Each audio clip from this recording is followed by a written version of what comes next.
नमस्कार, सौदा daily special में आप सभी का स्वागत है। मैं हूं आपके साथ हर्षदा सावंत। शुरुआत करते हैं दिन की बड़ी खबरों के साथ। हफ्ते के आखिरी कारोबारी दिन बाजार में बढ़त के साथ कारोबार। सेंसेक्स निफ्टी में 1.4% की तेजी, मिड कैप शेयरों में रौनक, बैंक निफ्टी 0.5% ऊपर, एफएमसीजी शेयरों में सबसे ज्यादा खरीदारी। और आज स्टेट बैंक और एसबीआई के नतीजों पर रहेगी बाजार की नजर। चौथी तिमाही में एसबीआई की नेट इंटरेस्ट इनकम और मुनाफे दोनों बढ़ने की उम्मीद। आईटीसी की बिक्री में करीब 7% की बढ़त की उम्मीद, लेकिन मार्जिन में भी दिख सकता है सुधार। अपस्ट्रीम कंपनियों के लिए बड़ी खबर। पेट्रोलियम मंत्रालय ने अप्रैल जून का सब्सिडी फॉर्मूला तय किया। $60 प्रति बैरल तक नहीं होने देनी होगी कोई भी सब्सिडी। और मल्टी ब्रांड रिटेल में एफडीआई पर कंफ्यूजन दूर करेगी सरकार। 51% एफडीआई का फैसला रद्द करने के लिए जल्द कैबिनेट में प्रस्ताव लाने की तैयारी। सीएनबीसी आवाज की एक्सक्लूसिव खबर। और सरकार के 1 साल पूरे होने पर कामकाज का लेखा जोखा देश के सामने रखेंगे वित्त मंत्री अरुण जेटली। अब से कुछ ही देर में करेंगे उपलब्धियों का बखान। आपके सवालों के जवाब देने के लिए हमारे साथ आज मौजूद है सिमीभौमिक.com की सिमी भौमिक और साथ ही इनोक वेंचर्स के विजय चोपड़ा। उनसे जानेंगे क्या रणनीति आपकी होनी चाहिए और जहां पर आपका निवेश है उसे और कैसे बेहतर बनाएं। लेकिन बाजार पर एक बार नजर डाल लेते हैं। 8447 के आसपास ट्रेड्स बनते हुए, तो 8450 का इंतजार इस पूरे हफ्ते था और लेवल्स पर बाजार फिर से पहुंचा है। उम्मीद है कि इन लेवल्स पर टिक पाए और मुनाफा वसूली का जो भार हम हर रोज देखते हैं आता हुआ उन हायर लेवल्स पर वो ना आए। फिलहाल 8448 का दिन का ऊंचा स्तर बाजार ने जरूर छुआ और उसी के आसपास ट्रेड बनता हुआ दिखाई दिया। बैंक निफ्टी की ओर से हम देख रहे हैं पूरा जोश आया है। इनफैक्ट इंडेक्स में 100 पॉइंट की बढ़त देखने को मिल रही है। बिग बॉयज में स्टेट बैंक ऑफ इंडिया का नतीजे आने वाले हैं, उससे पहले काउंटर में सुबह से ही हमने देखा था अच्छी खासी खरीदारी बनी हुई है। इसके अलावा आप देखिए 3% ऊपर स्टेट बैंक अब कारोबार कर रहा है। साथ ही आप देखेंगे आईसीआईसीआई बैंक, मारुति जैसे एक्सिस बैंक जैसे काउंटर्स में भी बैंक्स में आउट परफॉर्मेंस देखा जा रहा है।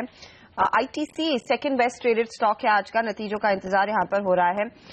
331 पर ट्रेड कर रहा है ये काउंटर। और ओएनजीसी सीएनबीसी आवाज की एक्सक्लूसिव खबर पर थोड़ी सी तेजी में आता हुआ दिखाई दिया है। जैसे हम आपको बता रहे हैं कि $60 प्रति बैरल के ऊपर अगर भाव जाएंगे तभी सब्सिडी का बोझ इन कंपनियों पर आएगा, वरना नहीं। ये जून एंड तक सब्सिडी फॉर्मूला तय किया गया है इन कंपनियों के लिए।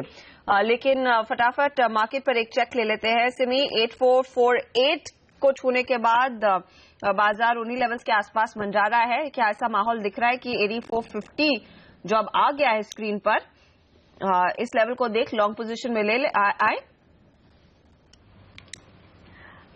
हर्षदा, अच्छा लग रहा है। निफ्टी अगर क्रॉस करेगा 8450-55 का रेंज तो बहुत अच्छा होगा, क्योंकि लास्ट जो अप ट्रेंड में था 87996 का लो छूकर निफ्टी जो अप ट्रेंड में था उसमें थोड़ा बहुत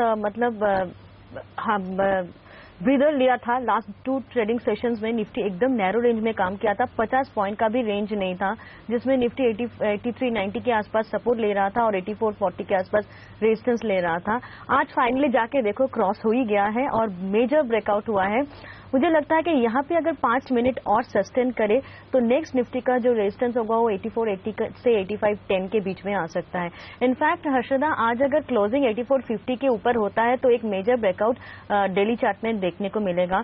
और अगर फाइनली जाके 8500 के ऊपर क्लोज करेगा तो मुझे लगता है कि नेक्स्ट मेजर रेजिस्टेंस निफ्टी का 8600 से 8660 के बीच में आएगा, जो कि एक्सपायरी तक हम लोग देख सकेंगे। आज का क्लोजिंग बहुत ही क्रूशियल है। एक तो फ्राइडे है और लास्ट वीक का जो क्लोजिंग था उससे अच्छा क्लोजिंग इस वीक में हो जाएगा ऐसा एक्सपेक्ट कर रही हूँ। और ब्रेकआउट हुआ है, देखते हैं कितना तक सस्टेन करे। चलिए 8460 तक बाजार तो पहुंचा जरूर है, लेकिन 8450 के ऊपर क्लोज देने पर यहाँ पर अब नई ऊंचाई की तरफ हम बढ़ेंगे जरूर। 8500 पर नजरें बनी हुई हैं।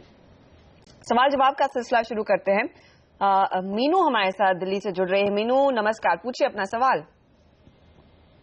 मेरा ये क्वेश्चन है, मैंने 83 की कॉल बाय की है, 85 की कॉल सेल की हुई है, 5000 क्वांटिटी 8300 निफ्टी के स्पोर्ट रेट पर। मुझे अभी इसमें प्रॉफिट शो हो रहा है, बट क्या मुझे अभी इसे कवर कर लेना चाहिए या फिर क्लियरिंग का वेट करना चाहिए? सिमी, क्या सलाह होगी मीनू के लिए? देखिए मुझे मीनू ने शायद मेरा मैंने जो कहा है निफ्टी में मैं ब्रेकआउट एक्सपेक्ट कर रही थी और वैसे ब्रेकआउट आया है निफ्टी में, तो मुझे लग रहा है कि 8450 के ऊपर का अगर कोई क्लोजिंग होगा तो निफ्टी में एक major breakout on the upside में देख रही हूँ और नेक्स्ट एक्सपायरी के लिए मेरा टारगेट होगा 8600 से 8650 का। तो मेरा बायस जो है मैं बुलिश हूँ और मेरा बायस भी ऐसा ही रहेगा। मैं ऐसा ही कहूंगी कि उनको जो पोजीशन है, मैंने ठीक से सुन नहीं पाया, उनका जो ऑप्शंस है कहीं पे है, शायद उन्होंने हेज किया है, पर उनको मेरा बायस बुलिश टाइप का है, तो उनको शॉर्ट से धीरे धीरे पोजीशन हल्का करना पड़ेगा अगर कोई भी करेक्शन इंट्राडे में आता है। इनफैक्ट आज एसबीआई और आईटीसी का नतीजे हैं और दोनों में अगर कुछ निराश हुए, मतलब रिजल्ट्स में कुछ अगर दबाव डाला मार्केट में, तो थोड़ा बहुत डिप मार्केट को मिल सकता है, जिसमें आपको मैं यही कहूंगी कि जो शॉर्ट पोजीशंस आपके पास हैं वो क्लोज करें, क्योंकि निफ्टी में ब्रेकआउट आया है, शायद वो होल्ड करने वाला है, क्योंकि लास्ट वीक का क्लोजिंग थोड़ा सा अच्छा था और इस वीक का क्लोजिंग अगर 8450 के ऊपर हो जाएगा तो एक बेहतर क्लोजिंग हम लोग वीकली चार्ट में देखेंगे और जिसका नतीजा यही होगा कि नेक्स्ट वीक में और फ्रेश रैली हम लोग देखेंगे। तो आप अपना शॉर्ट से धीरे धीरे पोजीशन हल्का कर लीजिए। तो क्योंकि आपने कहा कि आप फायदे में हैं तो मुनाफा आप घर ले जाएं, क्योंकि यहाँ से एक अपसाइड की गुंजाइश पूरी तरह से दिखाई दे रही है। उज़मा खालिद कानपुर से लाइन पर है। उज़मा नमस्कार, पूछिए अपना सवाल। जी, मेरा सवाल ये है कि आयशर मोटर के शेयर मेरे पास 50 हैं और वो 18,200 के हिसाब से जी। ये बताइए कि उसको हम रखें कि इसको हटा दें। उज़मा, आपने ये निवेश लॉन्ग टर्म के लिहाज से ही किया है? लंबे समय तक होल्ड कर सकती हैं शेयर को? जी। ओके, थोड़ा फायदा हाथ लग रहा है। चोपड़ा साहब, क्या सलाह होगी? 274 रुपीज का फायदा फिलहाल इनके हाथ में। इन्होंने एंट्री भी ली है हायर ग्राउंड पर ही, 18,200 के आसपास इनका एंट्री पॉइंट है। देखिए, मुझे लगता है कि जो आयशर का प्रेजेंट ट्रेंड है वो करीब करीब इसको 19,000 तक ले जाएगा, मगर वहां 19,000 के आसपास, कहीं 18,900 19,000 के आसपास इनको प्रॉफिट बुक कर लेना चाहिए। कारण इसका ये है कि जिस तरह का रनअप हमने इसमें देखा है और जो वैल्यूएशन सिस्टम में हो गई है वो काफी मुझे लगता है स्ट्रेच हो गई है। इनका पी करीब स्टॉक का करीब 82 का है, तो इसके चलते हुए मुझे लगता है थोड़ी सी स्ट्रेच्ड वैल्यूएशंस हैं और कहीं ना कहीं स्टॉक थोड़ा करेक्ट करेगा तब ज्यादा बेहतर होगा कि इसमें एंटर करना। तो जहां आपको प्रॉफिट मिलता है यहां से करीब करीब 300-400 रुपए 500 रुपए ऊपर, तो आप वहां पे प्रॉफिट बुक करके बाहर आ जाइए और फिर उसके बाद कभी करेक्शन में आप स्टॉक को ले सकती हैं। मैं एक बात और बोलना चाहूंगा अर्शदा कि नो डाउट बहुत अच्छी कंपनी है और जिस तरह से इनका जो प्रोडक्ट लाइन है एनफील्ड बुलेट, वो बहुत ही प्रीमियम सेगमेंट को कैटर करता है और अब ये एक्सपोर्ट्स भी कर रहे हैं और डोमेस्टिक डिमांड भी अच्छी है। उसके चलते हुए नो डाउट कंपनी बहुत अच्छी है, मगर कई बार स्टॉक्स ओवर वैल्यू हो जाते हैं और वहां पर प्रॉफिट बुक करना भी एक अच्छी स्ट्रैटेजी होती है रादर उसमें बना रहना। तो इस स्टॉक को किसी गिरावट में आप लें तो वो बहुत बेहतर स्ट्रैटेजी होगी। ओके, तो यह है फिलहाल आपके लिए सलाह कि 8900 19,000 तक के लेवल्स अगर आते हैं तो शायद आप यहाँ पर मुनाफा घर ले जाएं और उसके बाद निचले लेवल्स दोबारा अगर ये शेयर दिखाता है तो आप फिर से निवेश करें। अगला सवाल लेते हैं। ज्योति रहेजा दिल्ली से ही हमारे साथ जुड़ रही हैं लाइव। ज्योति जी नमस्कार, बताइए क्या इरादा है? मेरा क्वेश्चन ये है कि मुझे स्टॉक्स के पोर्टफोलियो में इन्वेस्टमेंट करनी है। क्या मैं जान सकती हूँ कि लॉन्ग टर्म के सिनेरियो से किन स्टॉक्स में इन्वेस्टमेंट करनी चाहिए? चलिए, लॉन्ग टर्म निवेश की तैयारी हो रही है ज्योति की। चोपड़ा साहब, अगर इस समय कोई बाजार में उतर रहा है 8450 के आसपास और लंबे समय का विचार कर रहा है, तो 2-3 अगर स्टॉक्स आप इनके लिए चुन के दें जो लॉन्ग टर्म में बेहतरीन रिटर्न देंगे। देखिए, मैं हमेशा निवेशकों को एक बात की सलाह देता हूं कि जब भी आप खरीदें तो गिरावट में खरीदें, कभी भी तेजी में खरीदने की आवश्यकता नहीं है, बाजार कहीं भागा नहीं जा रहा। दूसरी चीज, कंजम्पशन स्टोरीज खरीदें। जो छोटे मझोले इन्वेस्टर्स होते हैं, जो ट्रेडर्स नहीं होते हैं, जो लॉन्ग टर्म पर्सपेक्टिव से मार्केट में इन्वेस्ट करते हैं, तो कंजम्पशन स्टोरीज में आप इन्वेस्ट कर सकते हैं। आज भी हमने देखा ब्रिटानिया जैसा स्टॉक करीब 10-11% तेज हुआ। कंजम्पशन स्टोरी है, घर घर में everybody knows about this brand. तो अगर आप you get into stocks like Britannia और maybe GlaxoSmithKline और maybe Castrol, तो ये एक अच्छी स्ट्रैटेजी होती है एक छोटे मझोले इन्वेस्टर के लिए कि ऐसे स्टॉक्स में आप इन्वेस्ट करें। या आप बैंकिंग साइड पे लेना चाहते हैं तो मुझे लगता है येस बैंक और इंडसइंड बैंक बहुत अच्छे स्टॉक्स हैं जो लिए जा सकते हैं। तो यही कुछ स्टॉक्स हैं, इसमें आप निवेश करें और किसी भी गिरावट में आप इसमें एंटर करें। चलिए, Glaxo, IndusInd bank, yes bank जैसे काउंटर्स आप चुन सकती हैं और वहां पर आपके लिए अच्छा निवेश का मौका जरूर दिख रहा है। हम लेंगे एक छोटा ब्रेक। 150 पॉइंट की बढ़त पर अब सेंसेक्स कारोबार करता हुआ 8456 पर कारोबार कर रहा है निफ्टी। लौटेंगे, कुछ और शेयरों पर चर्चा होगी इस छोटे ब्रेक के बाद।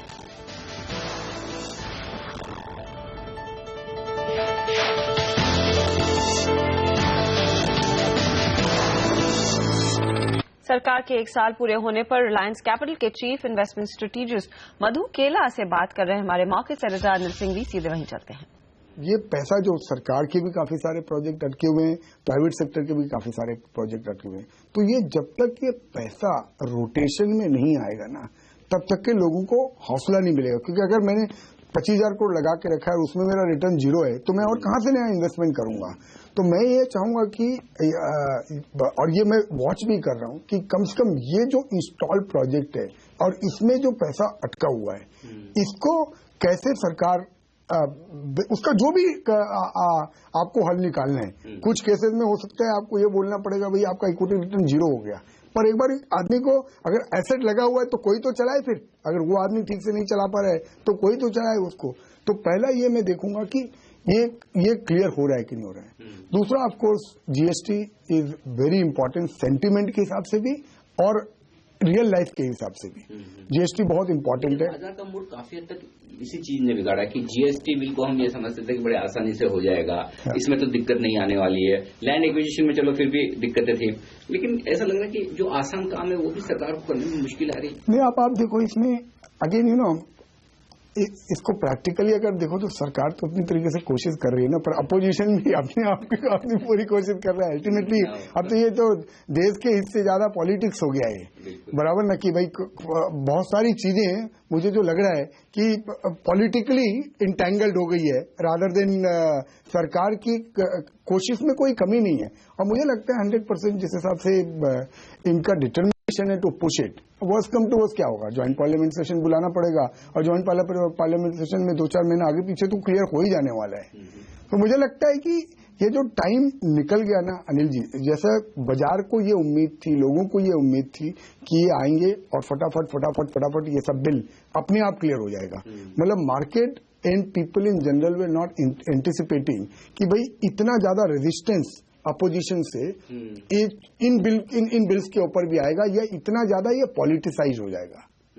लेकिन ऐसे में अब बड़ा सवाल है, और खासतौर से जब मैं आपसे, मुझे याद है कि अप्रैल के पहले हफ्ते में 9-10 अप्रैल के आसपास आपका पिछली बार जब मैंने इंटरव्यू किया था, तब आप बड़े कॉशियस साउंड कर रहे थे। 9,000-9,200 की रेंज में निफ्टी था, आप कह रहा था कि थोड़े से बाजार ओवर हीटेड हो गए हैं। यूफोरिया भले नहीं है, लेकिन एक अच्छा करेक्शन आना चाहिए। 1000 पॉइंट हमने निफ्टी पर वहां से करेक्शन भी देखा, 1200 पॉइंट का। क्या लगता है ये एक हेल्दी करेक्शन था जो पूरा कर चुका है बाजार और मोमेंटम बरकरार है, बुल रन बरकरार है, उसमें कहीं कोई डाउट नहीं? मेरे दिमाग में बिल्कुल डाउट नहीं है कि बुल रन बरकरार है कि नहीं है। अगर बाजार 500-700 पॉइंट और भी घट जाए तो भी मेरे दिमाग में डाउट नहीं आएगा कि बुल रन बरकरार है कि नहीं है। क्योंकि क्या है ना सर, अल्टीमेटली जो 4-5 साल का इनएक्टिविटी जो था उसको एक्टिविटी में कन्वर्ट करना और वो हौसला वापस आना, हमारे जैसे लोग जो यहाँ रजे हुए हैं 20-22 साल से लगे हुए हैं, वो प्रैक्टिकल थे इस चीज को लेके कि इसमें वक्त लगने वाला है। एंड दैट इज वाई जब बाजार थोड़ा अहेड ऑफ टाइम रन कर गया तो हमको लगा कि थोड़ा फ्रॉथ है यहाँ पे और थोड़ा करेक्शन आ सकता है। तो बुल रन इंटैक्ट है क्या, इसमें बिल्कुल डाउट नहीं है। तो बुल रन बिल्कुल इंटैक्ट है, थोड़ा सा बाजार ने करेक्ट किया है, लेकिन जो बड़े इंडिकेटर्स हैं उस पर मधु केला का कहना है कि जीएसटी पास होना एक बहुत बड़ा पॉजिटिव होगा अगर बाजार में वो नई रैली हमने देखनी। और साथ ही सरकार ने बड़े पैमाने पर प्रोजेक्ट्स अनाउंस तो किए हैं, लेकिन वहां पर सरकारी निवेश शुरू नहीं हो रहा है, और अगर वो होता हुआ दिखाई देता है तो काफी जोश आएगा और बिलीफ बरकरार रहेगा इंडियन स्टोरी में। ये है फिलहाल मधु केला की बातचीत से थोड़ा सा सार। इनफैक्ट आप वो पूरी बातचीत सीएनबीसी आवाज पर आके देख पाएंगे दिन भर, लेकिन फिलहाल मार्केट की हाल देखें, 168 पॉइंट्स की बढ़त के साथ सेंसेक्स कारोबार कर रहा है। हम लेंगे एक छोटा सा ब्रेक, आगे कुछ और स्टॉक्स पर आपके सवालों के जवाब लेकर आएंगे। और याद रखिए आज है लेडीज स्पेशल सीएनबीसी आवाज पर।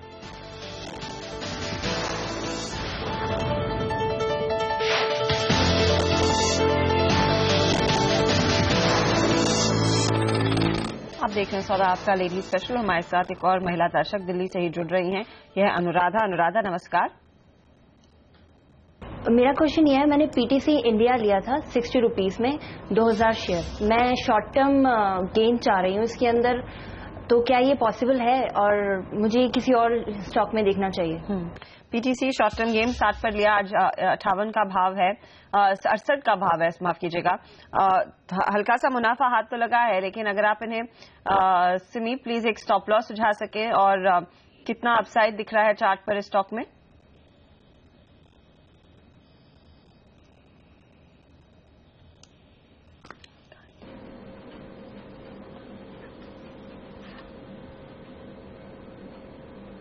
जी, यहाँ पर सिमी की आवाज हम तक नहीं पहुंच रही है, उनसे दोबारा पूछेंगे स्टॉक पर एक व्यू। कुछ ऑडियो डिफिकल्टीज होती हुई, लेकिन मिस्टर चोपड़ा, आपकी की राय पीटीसी में, क्या आप शॉर्ट टर्म गेन्स इनके हाथ जो लग रहे हैं उसी से संतुष्ट रहें या आप कुछ और टाइम दें? देखिए, मुझे लगता है कि शॉर्ट टर्म में ये स्टॉक 71-72 तक जा सकता है इन वेरी शॉर्ट टर्म, और करीब 65 का आप स्टॉप लॉस जरूर रखें। लॉन्ग टर्म पर्सपेक्टिव से मुझे लगता है पीटीसी एक एक्सीलेंट बाय है और इसको रखा जा सकता है, और मुझे लगता है इसका लॉन्ग टर्म टारगेट 100-110 के लगभग हम इसको कंफर्टेबली मान सकते हैं कि ये स्टॉक बहुत जल्दी वहां पे आएगा। काफी अट्रैक्टिव वैल्यूएशंस पे है, पीई करीब 9 के करीब है, तो मुझे लगता है कि इन वैल्यूएशंस पे स्टॉक कहीं पे भी खराब नहीं है। और जिस तरह से इंडिया स्टोरी पैन आउट होती है, अभी केला साहब ने भी कहा कि एक बहुत लॉन्ग टर्म बुल रन में हम लोग हैं, वो इंटैक्ट है, वो रहने वाला है, तो companies like PTC would stand to gain. तो डेफिनेटली इसको लॉन्ग टर्म पर्सपेक्टिव से रखा जा सकता है। शॉर्ट टर्म में भी मुझे लगता है 1-2 रुपए, इसमें 3 रुपए मिल सकते हैं। ओके, तो 71 तक के लेवल शॉर्ट टर्म में तो डेफिनेटली आते दिख रहे हैं, लेकिन ये लॉन्ग टर्म स्टोरी बेटर रहेगी। पीटीसी जैसे शेयर ज्यादा ट्रेड करके पैसा नहीं कमाने वाले हैं, यहाँ पर लॉन्ग टर्म जितना आप टाइम देंगे उतने बेनिफिट्स रहेंगे। इस बीच सुरेश प्रभु बोल रहे हैं, सरकार के जो 1 साल पूरा हुआ उस पर हमने खास आयोजन किया है, सुन लेते हैं क्या कहा जा रहा है। Remove various blocks, various impediments in the movement, and then to make sure that when they are removed, then we can move faster at a speed that you contemplate that we must have. And that's why I seek your apologies, and I thank the group, which is, I don't know how to call the group because there's so many channels and so many multimedia platforms, but a group which is really spearheading the campaign for positivity, and I really appreciate it, because as you know, even doctors will tell you that the best of medicines won't work if the body doesn't want to think that he's going to get better. So if you do not bring in the element of positivity into the entire atmosphere, however may be the prescription, whatever may be the solution that we may bring about, will not get as good a response that we would have got otherwise. So thank you very much for that as well. My friends have told me to speak about economy, global economy, and then coming back to railways and all other things. So it's a difficult challenge to talk about all of that. But let me tell you that probably looking at global economy as a whole, we are in one of the best possible situations today in the country. My good friend Raghavan will tell you that if you want to draw a horoscope, then if it is all the stars are in the right house, then you should make the best use of that time. Because that time you go and propose, you will probably get married. You do some business at that time, it will definitely happen. Or if the stars are not in the right place, even the proposition might result into something else for you. So therefore, this is the best time for India, and we should try to make the best of it. Why is it the best time? The largest economy of the world, which is really suffering, and we thought it is already on the verge of recovery till we got the last quarter results.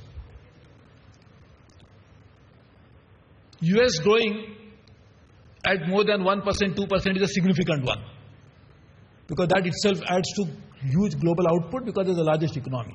But they are actually not growing as strong as they should be. China, the second largest economy, which is slowing down, may be good for them because there is an overcapacity, there is overinvestment, there is a huge exposure of the state banking system to state-created assets.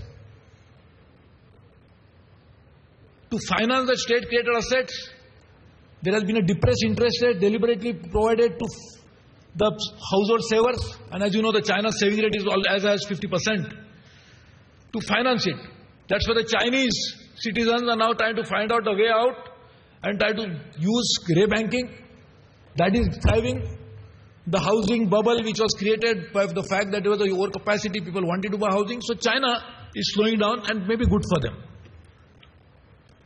Third largest economy, Japan, which seems to be, as we thought, people talk about Modinomics, the Japanese will talk about Abenomics, and actually working in the right way, the three arrows, but sometimes I think arrows are missing some target in a week. And the Japanese economy is also not growing. After a little bit of some spurt, it is also slowing down. Europe, I don't say we can call the EU as one economy, but still there is a common market, there is a common currency. That, except Germany, is in a bit of a trouble. Or rather, using that is a little kindness to the reality. And in that context, the economy which is now growing faster than any other is India.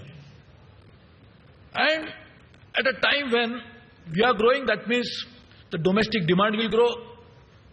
And if the demand grows, obviously there has to be a supply that has to be created to do that. That's why we need investment.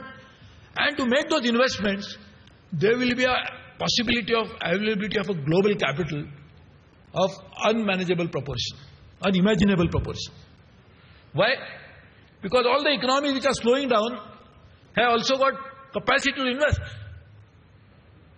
Japan has a very high public debt to GDP ratio, very high, 200% plus. But Japan has domestic savings as well as Japan has a pension rate, huge pension savings. Japanese companies had probably at given point of time, as the economists estimated, probably something like 40% of the GDP where they were holding as cash. So Japanese have the capacity to invest. China has the foreign exchange reserves, they could invest. US, of course, is a net debtor, but still has the capacity, the corporate world has the capacity, the European companies, so they will be looking out for investments into the markets like India, which is going to grow.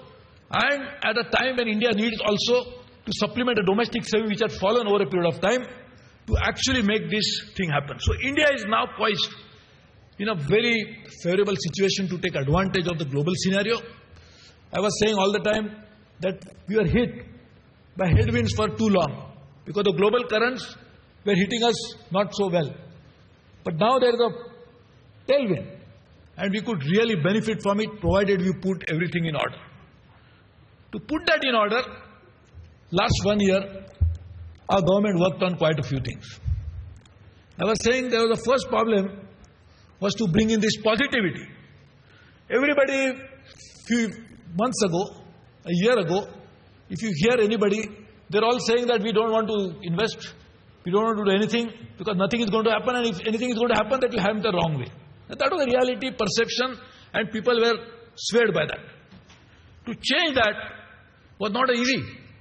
So when people expect us to do better and we would want to do better, you must understand from where we started. And therefore, as a given situation, our Prime Minister decided to focus not on something which is just trying to create headlines, but work on basics and try to start working on them.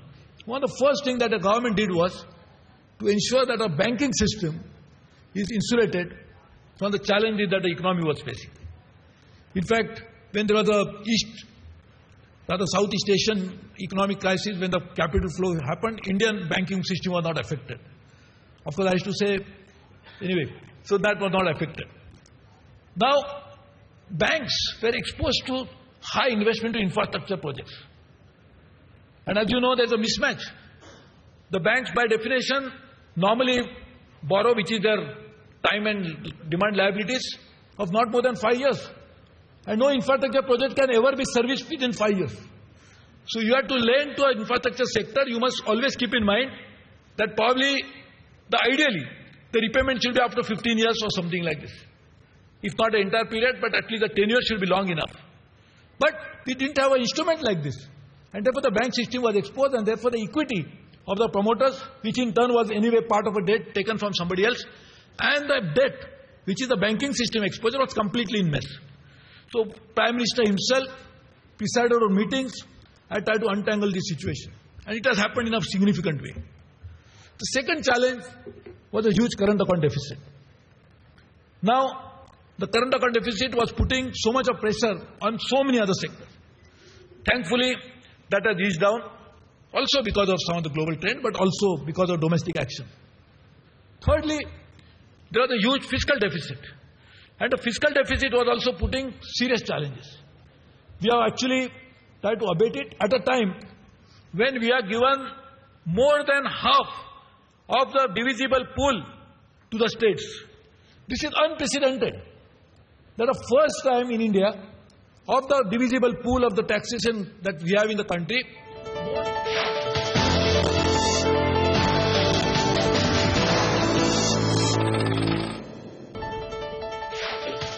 200 point की तेजी पर इस समय Sensex कारोबार करता हुआ 8467 पर काफी आसानी से कारोबार कर रहा है निफ्टी। 46 अंकों का इजाफा। मिड कैप काउंटर्स में स्टॉक स्पेसिफिक एक्शन जरूर है और बैंक निफ्टी अब आउट परफॉर्म कर रहा है। तो बाजार की चाल जो है शुरुआती ट्रेड में थोड़ी सी सुस्त थी, लेकिन अब धीरे धीरे करके निचले लेवल से अच्छी खासी खरीदारी भी जोर पकड़ रही है। हेमा हमारे साथ अब दिल्ली से जुड़ रही हैं। हेमा नमस्कार, पूछिए। मेरा क्वेश्चन ये है कि मैं अभी ट्रेडिंग लाइन में मैंने इन्वेस्ट करना शुरू किया है, तो अभी मैंने जो अपने पोर्टफोलियो बनाया है, तो मैं आपसे जस्ट ये पूछना चाहती हूँ कि आप मुझे बताइए कि मेरे को अपने पोर्टफोलियो में मेरे को बैंकिंग सेक्टर में और फार्मा सेक्टर में कितना रेशो रखना चाहिए दोनों का, कि अगर किसी टाइम में मार्केट में अप एंड मूव की पोजीशन आती है तो मैं अपना लॉस ज्यादा में ना छूटूं, मैं अपना लॉस उससे फार्मा से या फार्मा का प्रॉफिट लॉस जी बैंकिंग ओके। हेमा इनफैक्ट एक नई निवेशक है और ये समझना बेसिकली यही चाह रही है चोपड़ा साहब कि कितनी एलोकेशन बैंकिंग शेयरों में, कितनी एलोकेशन फार्मा स्टॉक्स में ली जाए। मेरे ख्याल में इन्होंने काफी लोगों को, काफी जानकारों को सुना भी है कि फार्मा में निवेश करके आप अपना पैसा बचा सकते हैं, लेकिन क्या वो माहौल अब भी है इन फार्मा कंपनियों में? देखिए, बहुत अच्छी स्ट्रैटेजी होती है कि अपने रिस्क को डाइवर्सिफाई करना, खासकर नए निवेशकों के लिए। जो ये कह रही हैं कि अपने पोर्टफोलियो को ये आधा आधा डाइवर्सिफाई करना चाहती हैं, मैं कहूंगा कि इसको एक तिहाई करके डाइवर्सिफाई करें। कुछ बैंकिंग में रखें, कुछ फार्मा में, कुछ एफएमसीजी में। एफएमसीजी में आज भी मुझे कंपनीज अच्छी लगती हैं। मैरिको बहुत अच्छी कंपनी है जिसमें आप निवेश कर सकते हैं with long term perspective. Pharmaceuticals में अगर करें तो सन फार्मा एडवांस एक कंपनी है, स्पार्क करके उसका नाम है, तो वहां पे आप निवेश कर सकते हैं। बायोकॉन में आप निवेश कर सकते हैं। बायोकॉन की एक सब्सिडरी है सिंजीन, जिसकी लिस्टिंग की बातें हो रही हैं। ओवरऑल बायोकॉन ने रिजल्ट्स भी बहुत अच्छे पोस्ट किए हैं। अगर आप बैंकिंग स्पेस में रहना चाहते हैं तो 2-3 दिग्गज बैंकों को आप इसमें इन्वॉल्व कर सकते हैं अपने पोर्टफोलियो में, जैसे आईसीआईसीआई बैंक है, इंडसइंड बैंक है, येस बैंक है, जैसे मैंने पहले कहा। तो प्राइवेट सेक्टर बैंकिंग की तरफ रहें, क्योंकि जो पब्लिक सेक्टर बैंक है वहां पर एसेट क्वालिटी के ऊपर काफी सारे सवालिया निशान हैं। कई कुछ क्वार्टर्स में काफी एसेट क्वालिटी खराब होती है। तो मैं कहूंगा प्राइवेट सेक्टर की तरफ रहें अगर आप नए निवेशक हैं तो। ओके, तो private sector banks, IndusInd, yes की बात वो पहले भी कर रहे थे। और अगर फार्मा कंपनी आपने चुननी है तो स्पार्क, बायोकॉन जैसे शेयरों में पैसा लगाया जा सकता है और 1/3 आप पैसा लगाएं फार्मा में, 1/3 बैंकिंग काउंटर्स में। ट्विंकल हमारे साथ गुजरात से लाइन पर है, पूछिए ट्विंकल जी। जी, मेरी पोजीशन है वो भारत फौज में फंसी हुई है। 1330 से मैंने 300 क्वांटिटी बाई की थी। ओके, उसमें क्या लग रहा है कि होल्ड रखनी चाहिए पोजीशन आगे? ट्विंकल, आप कितना टाइम दे सकती हैं? 1 महीने तक। 1 महीने तक। सिमी, क्या सलाह होगी? नुकसान हुआ है इनको करीब 100 रुपए, 125 रुपए का। हर्षदा, भारत फोर्ज एक थोड़ा बहुत करेक्शन तो दिखाया है, पर कल का जो सेशन में रिकवरी था उसके बाद मुझे लग रहा था कि शायद आज ये रिकवर करेगा, पर वैसा नहीं हुआ है। वापस ये स्टॉक करेक्शन मोड में आ चुका है आज।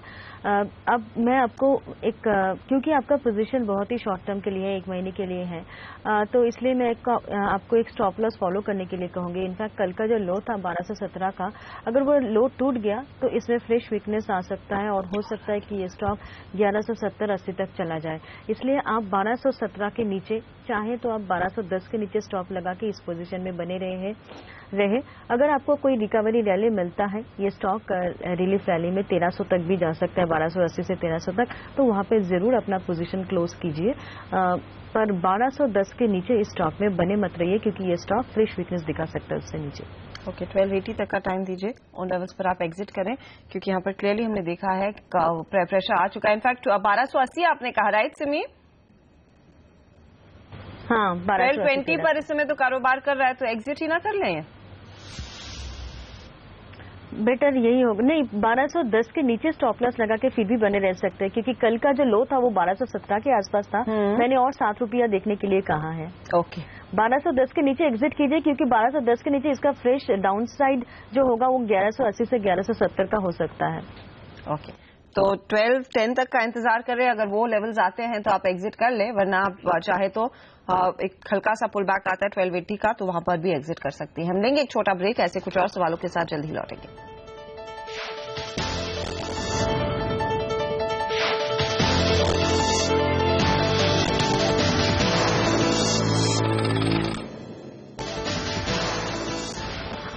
आप देख रहे हैं सौदा आपका सिंधी से आवाज पर। मीनू हमारे साथ लाइन पर है दिल्ली से। मीनू जी नमस्कार, पूछिए।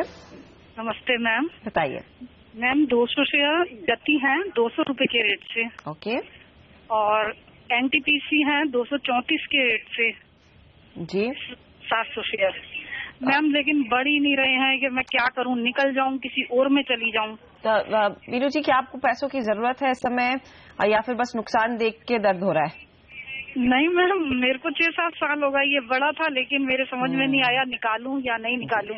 लॉन्ग टर्म निवेशक हैं, 234 पर इन्होंने एनटीपीसी लिया हुआ, वहीं पर ज्यादा नुकसान है, और 6-7 साल का नजरिया इनका है, काफी टाइम हो गया इस स्टॉक को होल्ड करके। चोपड़ा साहब, क्या सलाह होगी एनटीपीसी पर? पहले देखिए, एनटीपीसी का जहां तक मेरा व्यू है, बहुत ही स्लो मूविंग स्टॉक है, और अभी डिसइन्वेस्टमेंट की बातें भी हो रही हैं, तो ये कहना भी बहुत मुश्किल होगा कि ऊंट किस करवट बैठेगा। कि जनरली क्या हुआ है कि डिसइन्वेस्टमेंट में जो भी कंपनीज गई हैं उनका डिस्काउंटेड प्राइस आया है, तो हो सकता है कि यहां से फर्दर थोड़ा सा डाउन साइड हो। लॉन्ग टर्म पर्सपेक्टिव से अगर आप देखें तो नो डाउट एनटीपीसी के बिना ये देश काम नहीं कर सकता, मगर अगर मैं स्टॉक प्राइस की बात करूं तो बेहतर होगा कि पावर सेक्टर के अलावा आप किसी और सेक्टर में स्विच कर लें, किसी भी तेजी में बाहर आएं और अपना पोर्टफोलियो स्विच करें, क्योंकि पॉसिबल है कि कहीं ना कहीं और ज्यादा यहां से गिरावट हो जब डिसइन्वेस्टमेंट का प्राइस आए बाहर। और साथ ही गति जो 200 पर लिया हुआ है, इनफैक्ट यहाँ पर कॉस्ट तो इनका निकला है। देखिए, गति का जहां तक बात है, मैं पूरे के पूरे लॉजिस्टिक्स सेक्टर पे अपना व्यू देना चाहूंगा। मुझे लगता है लॉजिस्टिक्स सेक्टर जिस तरह से इंटरनेट और ई कॉमर्स बिजनेसेस बढ़ रहे हैं, तो उनकी काफी जरूरत पड़ेगी over a period of time. तो जहां पर जितने भी कंपनीज हैं, चाहे वीआरएल लॉजिस्टिक्स है जिसकी रिसेंट लिस्टिंग हुई, चाहे वो गति हो, ब्लू डार्ट हो, तो इन सारी कंपनीज में कहीं ना कहीं मुझे लगता है कि लॉन्ग टर्म पर्सपेक्टिव से काफी इनका फ्यूचर सिक्योर है, क्योंकि इनकी जरूरत अवश्य पड़ेगी। Internet business probably is here to stay, और इसमें आगे बढ़ोतरी ही होनी है, कमी नहीं होनी। तो गति में आप निवेशित रहें, और मुझे लगता है कि ये थोड़ा सा अगर आप इसमें पेशेंस रखें तो इसमें आपका भाव निश्चित रूप से बाहर आएगा और आप कुछ मुनाफा भी कमा पाएंगे। ओके, तो ये फिलहाल है गति पर आए, और एनटीपीसी आप चाहें तो एग्जिट कर लें, क्योंकि फिलहाल तो साइंस रिकवरी के नहीं दिख रहे हैं, और जब विनिवेश के लिए स्टॉक आएगा तो और दबाव भी मीनू जी आ सकता है। तो अगली बारी थोड़ा सा आप रिस्क फैक्टर डिसाइड करें कि कितना आप लॉस झेल सकती हैं, और जल्द से जल्द जरूर निकलेगा। होपफुली यहाँ पर आगे आप पैसा जरूर कमाएंगी दूसरे निवेश में। हमारे साथ अब नीलम जुड़ रही हैं मुरादाबाद से। पूछे नीलम जी। हाँ, मेरे पास यूपीएल के 507 के भाव में 100 शेयर हैं। मैं दोस्त में और लेना चाहती हूँ, मैं किस स्तर पर एंट्री करूँ? मुझे कहाँ तक नीचे स्तर मिल सकते हैं जो मैं एंट्री करूँ? ओके, यूपीएल क्या सलाह है आपकी इस पर रसमी? जी, यूपीएल एक अच्छा मोमेंटम में है। ये स्टॉक मुझे लगता है कि बहुत ही स्ट्रॉन्ग अप ट्रेंड में है। ऑल ट्रेंड्स आर अप और ये स्टॉक इतना अच्छा फॉर्मेशन के साथ बढ़ रहा है। एक दिन ब्रेकआउट होता है, उसके बाद 2 से 3 दिन के लिए कंसोलिडेशन होता है, फिर एक बार वापस ब्रेकआउट होता है ऊपर की तरफ। ये स्टॉक कल ब्रेकआउट दिया था, 540 के ऊपर का क्लोजिंग भी था। आज थोड़ा बहुत वीकनेस दिखा रहा है, पर इस वीकनेस में कोई वीकनेस मतलब बाइंग करने का ही सलाह दिया जा सकता है, क्योंकि इसमें जो एक्चुअली ब्रेकआउट हुआ है 500 के ऊपर, इसका 500 के ऊपर का टारगेट तो 540 का आ रहा था, तो वो तो अचीव हो चुका है। अब 540 के ऊपर का क्लोजिंग इसको 570 तक ले जा सकता है। तो मेरे लिए कोई भी डीप में बाई करने का ही मैं सलाह दे रही हूँ। 570 से 590 का भी लेवल छू सकता है ये स्टॉक, कोई मेजर करेक्शन आने से पहले। तो मेरा बायस पूरा बुलिश है, तो आप अपना पोजीशन को होल्ड कीजिए। पोजीशन होल्ड कीजिए। और नए निवेश के लिए क्या लेवल ठीक रहेगा सिमी? हर्षदा, ये स्टॉक थोड़ा सा आज वीकनेस दिखा रहा है, पर मुझे लग रहा है कि ये स्टॉक वापस जाके 525 से 520 में जाके सपोर्ट लेने का कोशिश जरूर करेगा।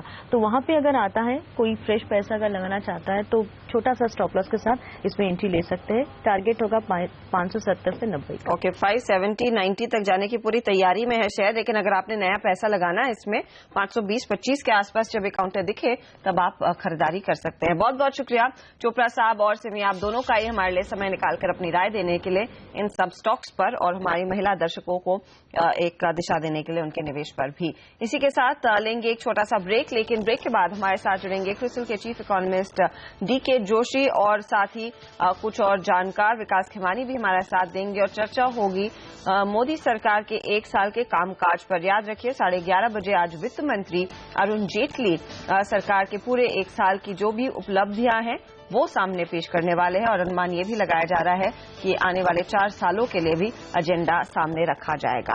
ब्रेक के बाद इस खास चर्चा में आप जरूर जुड़िएगा।